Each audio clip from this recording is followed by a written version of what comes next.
Hello friends. इस कोविड-19 के कारण विशेष तौर पर जो हम स्पोर्ट्स से रिलेटेड प्लेयर्स एंड कोचेस हैं, इनके लिए बहुत से विचार मेरे दिमाग में आ रहे हैं। सोचा कि मैं आप लोगों से साझा करूं। एक बहुत बड़े आदमी ने बोला था, we can not make future our children but we can prepare them for future. Future uncertain है, लेकिन हम फ्यूचर के लिए प्रिपेयर कर सकते हैं बच्चों को। ये हर एक पर लागू होता है। अभी जनरल रावत जी का इंटरव्यू आ रहा था, अब तो डिफेंस कंबाइंड स्टाफ के हैं। वो से पूछा कि क्या हमारी आर्मी तैयार है। कहता आर्मी में एक फार्मूला होता है, यू प्रिपेयर और अदरवाइज यू विल पेरिश। तो हमें हमेशा हमेशा तैयार रहना है, नहीं तो हम पिछड़ जाएंगे। फौज में तो चांस ही नहीं है पिछड़ने का, वी विल पेरिश। तो समय कोई सा भी हो, कैसा भी हो, हमें हमेशा तैयार रहना है। और फिर आप लोगों को मैं एक और इंसिडेंस की तरफ ले जाऊंगा। आपको याद होगा, जुलाई 2018 की बात है, थाईलैंड में एक किस्सा हुआ था। फुटबॉल टीम कोच और प्लेयरों के साथ एक केव में फंस गई थी। tham Luang केव का नाम था। फिर वो बच्चे 9 दिन तक फंसे रहे और 9 दिन के बाद थाई सील्स ने, नेवी सील्स ने उनको बाहर निकाला। पूरी दुनिया में ये पूरे 15 दिन लगे इस प्रोसेस में।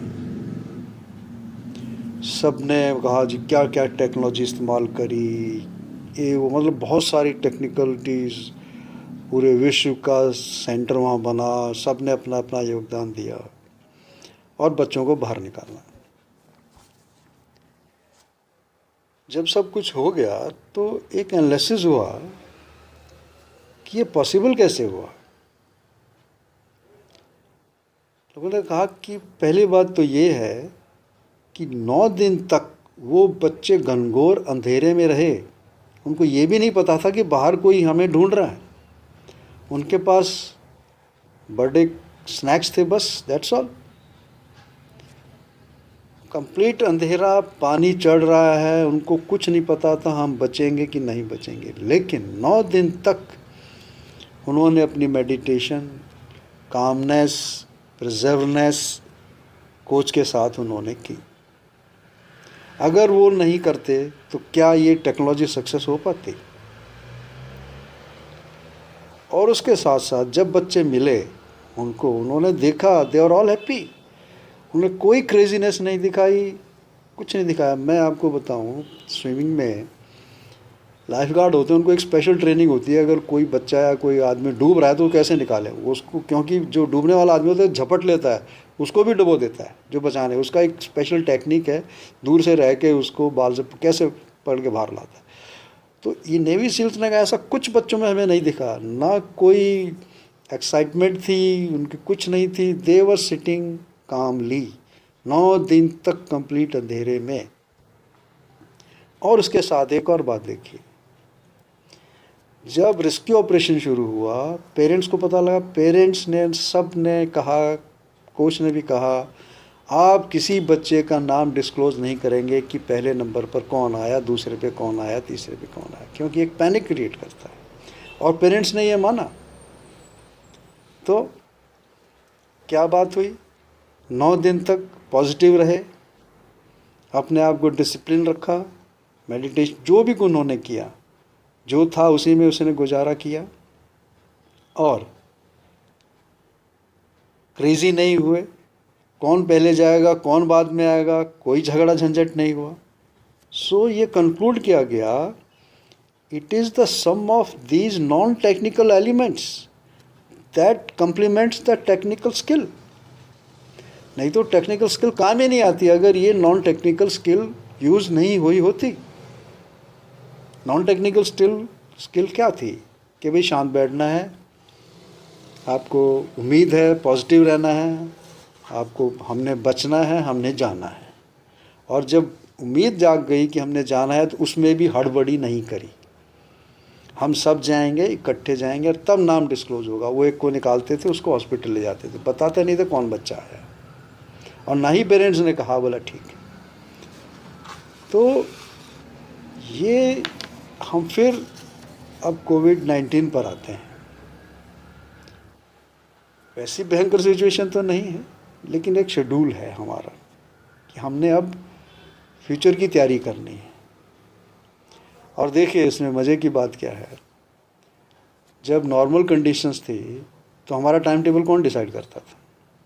स्कूल वाले, स्कूल इतने बजे जाना है, ऑफिस इतने बजे जाना है, छुट्टी इतने बजे होगी, इतने बजे घर आना है, इतने बजे खाना खाना है, प्रैक्टिस पे जाना है, इतने बजे जाना है। तो हमारा डिसीजन नहीं था, ये सब औरों ने डिसाइड किया हुआ है कि आपको इतने बजे आना है, और हम फॉलो करते थे, हम बड़े ईजी थे। अब क्या हो गया है, अब हमें अपना टाइम टेबल बनाना है, उसको देखते हुए प्रिपेयर्डनेस रखनी है, otherwise you will perish. Crisis है, काम रखना है, होपफुल रखना है। थाईलैंड के बच्चों ने जो करके दिखाया, तब भी टेक्निकल एप्लीकेशन हो सकती है। अब अपना टाइम बनाना, यही सब बहुत मुश्किल काम है। जो हमारे पहले संत महात्मा जंगल में जाते थे, केव्स में रहते थे, वो यही तो था, अपने ऊपर जीतना है, अपने ऊपर। ये क्राइसिस हमें सिखाता है। और मुझे पूरी उम्मीद है जब ये खुलेगा तो हम प्रैक्टिस पर आएंगे, ट्रायल्स होंगी, मैचेस होंगे, स्कूल की टीम आएगी, खुलेगा। उसके लिए हमें अब फिट रहना है। अब मुझे बड़ा अच्छा लगा आप लोगों ने वीडियोस भेजे, अच्छा है, और इसको करिए। यहाँ पर मैं और ऐड करना चाहूँगा कि अब कभी ना कभी तो खुलेगा, और हमें ये टाइमिंग क्यों करना है, इसके बहुत साइंटिफिक पहलू हैं। हर एक आदमी बायोलॉजिकल क्लॉक से चलता है। हमारे अंदर बायोलॉजिकल क्लॉक होती है, हम यूज्ड टू होते हैं, हम किस टाइम सुबह उठते हैं, फिर हम ब्रेकफास्ट करते हैं, हमें भूख लगने लगे, फिर लंच करते हैं, हमारा टाइम है। हमें अपने आप नहीं खाते हैं तो हमें अपना महसूस होता है भूख लगी, अभी खाना खाओ। ये इसको बायोलॉजिकल क्लॉक बोलते हैं। इसलिए जितने बड़े बड़े नेता होते हैं वो मीटिंग शेड्यूल टाइम उसकी लीडर की बायोलॉजिकल क्लॉक के हिसाब से रखते हैं। और हमें भी बहुत डिफ़िकल्टी, जब हम लोग संतोष ट्रॉफी वगैरह खेलने जब पहली बार 1973 में केरला में हुई थी, मुझे याद है, जैसा फ्लड लाइट में मैच था। फ्लड लाइट का टाइम था 8 बजे का। अब रात को 8 बजे खेलना हमें तो कभी सोच ही नहीं सकते। तो कोच ने हमें समझाया, हम 2 दिन पहले पहुंचे थे, कि भाई उसके हिसाब से ही अब खाना खाओ, उठो, सो, चलो, नहाना धोना अब 8 बजे करना है, 6:30 बजे होटल से निकलना है। उसके हिसाब से हमें अब सारा बायोलॉजिकल क्लॉक करनी पड़ेगी, नहीं तो हम नहीं परफॉर्म कर पाएंगे। तो बायोलॉजिकल क्लॉक जो हमारी आने वाली है, मतलब स्कूल जाना है, वापस आना है, कोचिंग पे जाना है, ट्यूशन, तो वो जो हमने आगे जो टाइमिंग आने, वही टाइमिंग अब हमारे होने चाहिए। और ये हमें अपने ही बनाने पड़ेंगे अपने लिए, नहीं तो हम परफॉर्म नहीं कर पाएंगे। वैसे भी एक टाइम मैनेजमेंट मैं आपसे शेयर करना चाहूँगा। सबको 24 घंटे मिलते हैं, कोई भी है दुनिया में आदमी, किसी देश का नेता है, गरीब है, अमीर है, कुछ भी है, छोटा है, बड़ा, सबको 24 घंटे है। ये क्लॉक है 24 घंटे, सबको मिलते हैं। हम कहते हैं चलो बच्चे 8 घंटे सो लीजिए, 8 घंटे स्कूल में चले गए और 3 घंटे फुटबॉल कोचिंग में भी आ गए, 19 घंटे हो गए। किसी के चलो 20 घंटे हो गए, 19 घंटे हो गए। तो जो बैलेंस बचा 5 घंटे, इसमें आपने ट्यूशन भी जाना है, होमवर्क भी करना है, टीवी भी देखना है, लीजर टाइम भी बिताना है। ये सारा मैनेजमेंट है। मैं आपको बताऊं कि जितने सो कॉल्ड सुपर हीरोज़ हुए हैं स्पोर्ट्स में, उनका ये जो टाइम मैनेजमेंट है ना, ये बड़ा सॉलिड है, इसीलिए वो हीरो बन पाए हैं। और जिसने ये टाइम मैनेजमेंट सीख लिया किसी भी प्रोफेशन में हो, वही आगे जाता है। अब स्पोर्ट्स में फिर आते हैं कि स्पोर्ट्स में और क्यों ज़रूरी है। स्पोर्ट्स में क्योंकि मेंटल के साथ फिजिकल भी है, एक फिनोमेना है, वो भी बायोलॉजी। मैं ये बात कर रहा हूँ सारे साइंटिफिक प्रिंसिपल्स जो ट्रेनिंग के होते हैं उनके ऊपर। बायोलॉजिकल क्लॉक भी टाइम मैनेजमेंट बायोलॉजिकल क्लॉक को करेगी। अब आता है super compensation, phenomena of super compensation, हर एक में होता है। अगर हम कहें कि आपकी परफॉर्मेंस इम्प्रूव कैसे होगी, जनरली कहें जी प्रैक्टिस करो परफॉर्मेंस हो जाएगी। लेकिन अगर आप साइंटिफिकली बायोलॉजिकली जाएं तो हम कहेंगे रॉन्ग। आपकी परफॉर्मेंस इम्प्रूव होती है जब आप रेस्ट करते हैं। आपको थोड़ा उल्टा लग सकता है।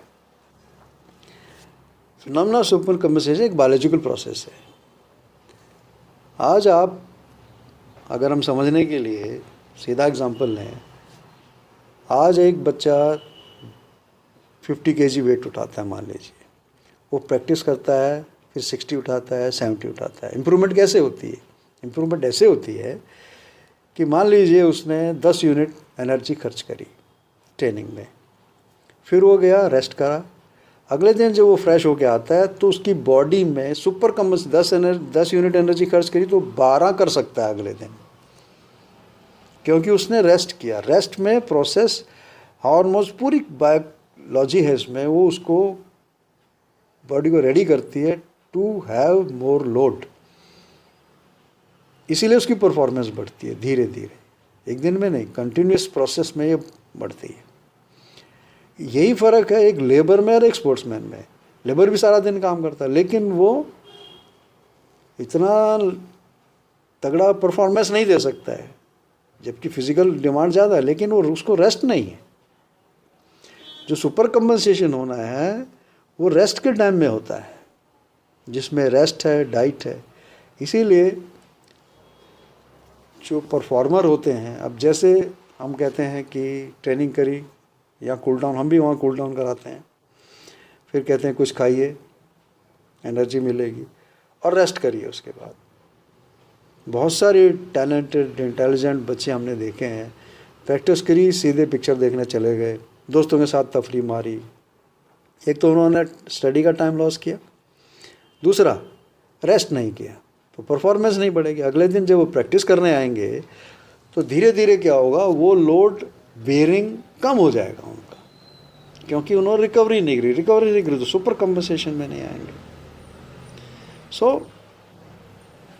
आज हमारा ये बात करने का पूरा ढंग था कि ये जो अभी तो हमने कोचिंग की बात ही नहीं करी है, ये नॉन टेक्निकल एलिमेंट्स हैं हम, जो कोचिंग से बाहर की बात हैं, जो इसीलिए हम बोलते हैं 2 घंटे तो प्रैक्टिस है, 22 घंटे बच्चा क्या करता है वो बड़ा कंट्रोल होना जरूरी है। बिकॉज इन चीज़ों के कारण